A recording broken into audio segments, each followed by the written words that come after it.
Round 1, fight. And this is the second time that we've seen somebody, you know, we saw a young monster play as Pyro. We see King playing as his partner in crime's character, Kung Jin. And that is safe if EX, and so is that. But King has no more meter, and Semiij is going to take full advantage of this. Converting into 36%, double roll, puts him back in the corner. Totally empty jumps, waiting for that cartwheel.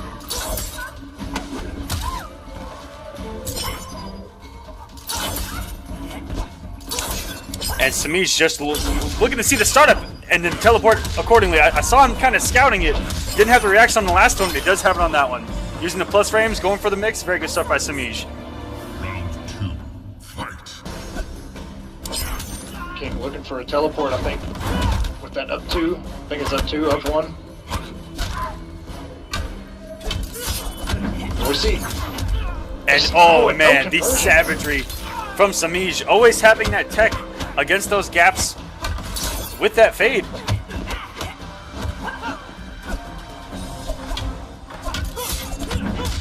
A lot of feeling each other out here. Semiij puts himself back in the corner, goes for the throw. Another throw tech. Into a telekick, into the 4-3. King barely blocks it. And this may have the damage, forcing King to break. Very nice. Jumped over the side. Converts 17%. That's one thing with Shaolin. He may be safe, but his damage is not that great. Oh, that's going to be a punish for Semiij. Takes match 1. That was a very odd match. Lena wins. Pay your respect. I really didn't know, you know, what to look for. I've never seen King play Shaolin, but Throne defended. And you know, knowing ForeverKing's playstyle, taking a loss like that, we're probably going to see another character immediately. yeah, there he goes. Oh, I take that back. Oh, Shaolin he's sticking again. out with Shaolin. He must think something about this matchup. But we've seen ForeverKing do so well with all these different characters throughout the past couple weeks. Predator, Raiden. Yeah, I would probably go Displacer in this matchup, to be honest. He has a Grandmaster who I would not pick. Yeah, she can get right through that, but she can also teleport right into that clone, depending on the distance, and get hit by it, get frozen, or fade. I guess she doesn't telekick. Don't get it confused. I meant the fade. And King just, you know, he's opened Semiij up a couple times, just not able to get some of the better damage on it. There's And King, who's right there. King usually one of the best at converting off of any anti-air poke. Doesn't there, but still in the driver's seat of this round. And Semiij just refusing to get thrown. He's got to open him up another way.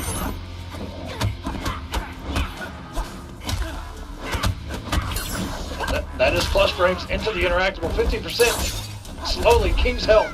Okay, that was a dangerous move to use right there. He could have got punished and actually lost the round, but Semiij just hit some sort of button, let go of block, got hit by it.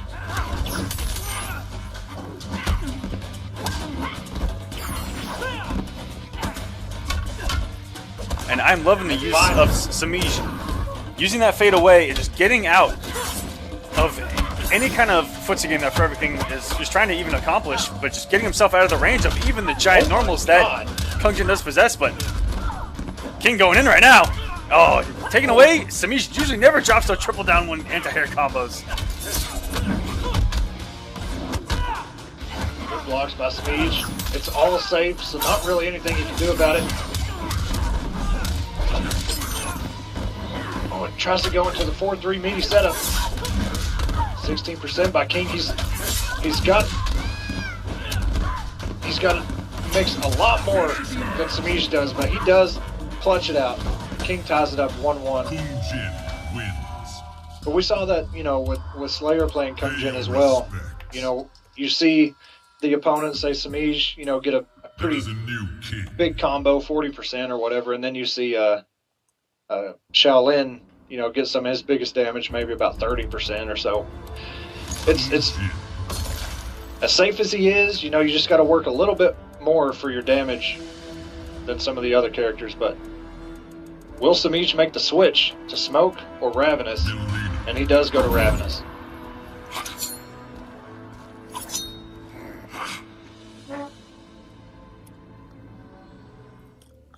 And it looks like Slayer does have something to tend to, so I think he's going to play his match off stream against Silvereye. We'll keep you updated on what happens. A nice bounce by Semiij to get that first bar meter into another 16%. Oh, no whiff punish. Down 1 pounce. Little bitty 13% here and there, or 16% like that, just adds up so quick. And you can see ForeverKing is just getting command grab over and over, and that is essentially a hood flawless. Sorry, darling. Just a little poke or something. And another command grab. That will catch you blocking low against Melina, and the recovery on it is pretty freaking good. King has to make up some damage here, but you can see 21%.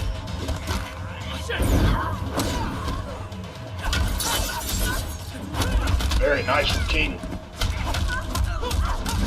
27%. The second hit of that little kick that he does right there is an overhead, and it does break armor. And Semiij, 30%. He's got 3 bars. Very nice punish. I think King just expected him to let go, block. Not enough. Woo! Let's rub some dirt in. Semiij was going for chip there with that double side. It was not enough. They went with a poke, and King just went right over it to secure the round. Smart stuff by King. Gotta be careful with that. That bounce is almost slightly negative. She can check you with a down 1. But if she reads you poking right after her pounce, she can block it. It's her turn already, all over again.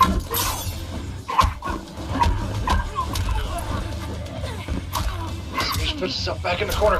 Does not hit confirm on the forward 1. Into another pounce, 16%. And catches him the raw teleport into X-ray. Oh my gosh. Good stuff by Semiij. Can't break an X-ray. Got the first kick on the telekick. Knowing King had 2 bars to break if he had got a combo. And we've got some back and forth. Yes, sir. Semiij up 2-1 right now. Sorry about that, guys.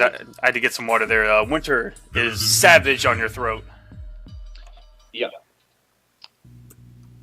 Thankfully, we got a lot of rain for the past week.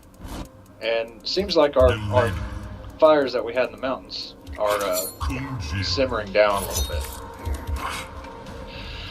So my throat is clear. Ooh.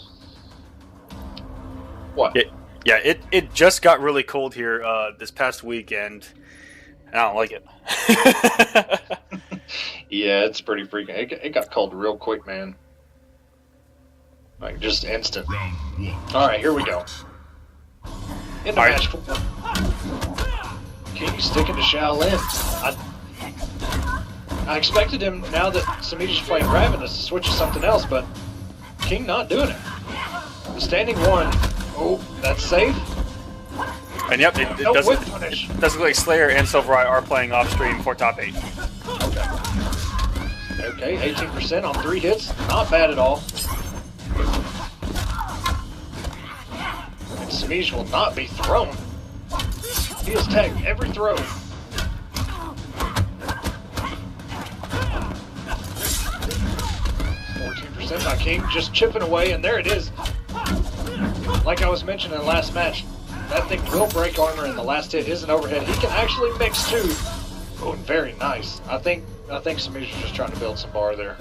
And I tell you what, King this entire set, from the very first game, King looked so uncomfortable not only in the matchup but with the character, but he's kept his composure. And I gotta tell you, I'm completely turned around on my, on ForeverKing using Shaolin, because he looks so good.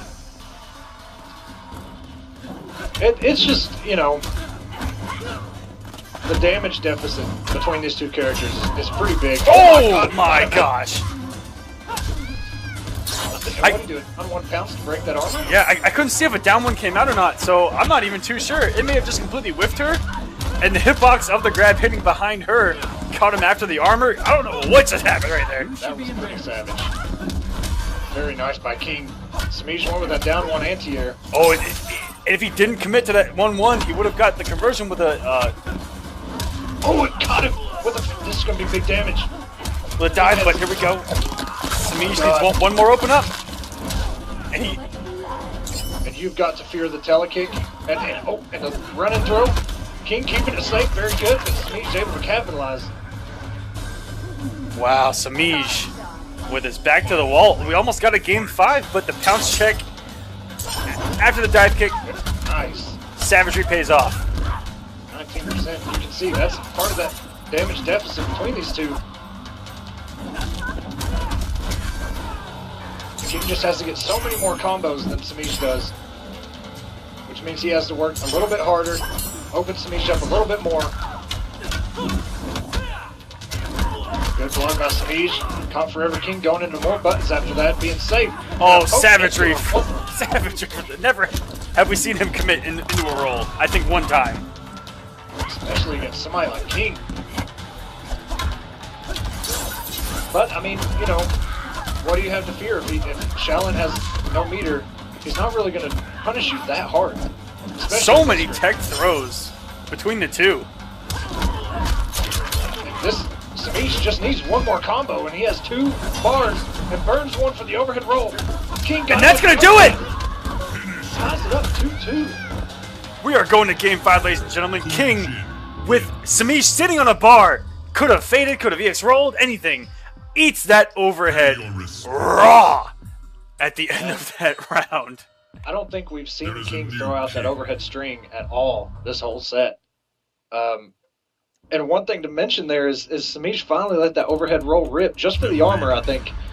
And King jumped right over it and actually, I think, got a jumping punch on Melina as she was in the animation of that overhead roll. Yeah, if he had committed to the jumping punch dive kick, might have gotten not only the hit damage from the jumping punch, but gotten maybe a punish because the kick will autocorrect going to the other side. Right.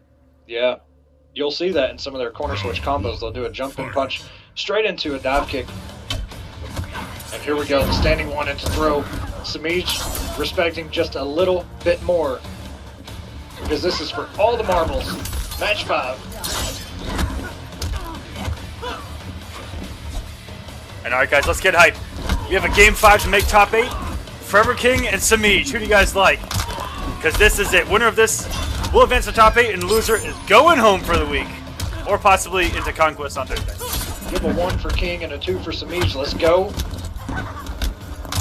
Semiij and these grabs. So good. And very good of him to not commit to that the full input of that grab, because it would have put himself back in the corner again. Oh, and Semiij. But King did not convert off of that EX dive kick. And one more side, one more telekick, one more. Okay. I don't know if King just threw that away or you know what he was doing, but pretty much nothing he could do. Point. Semiij.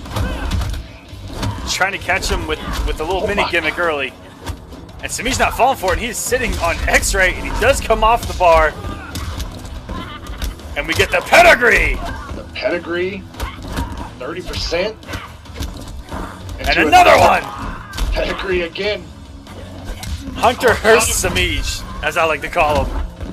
The king of the pedigree. And this is going to be close to closing it out. This is going to do it. Meaty setup, no. And then down 1 pounce, Semiij is going to move into top 8, our second place in points. Back into the show. Pay your respects. Welcome to top 8, Semiij.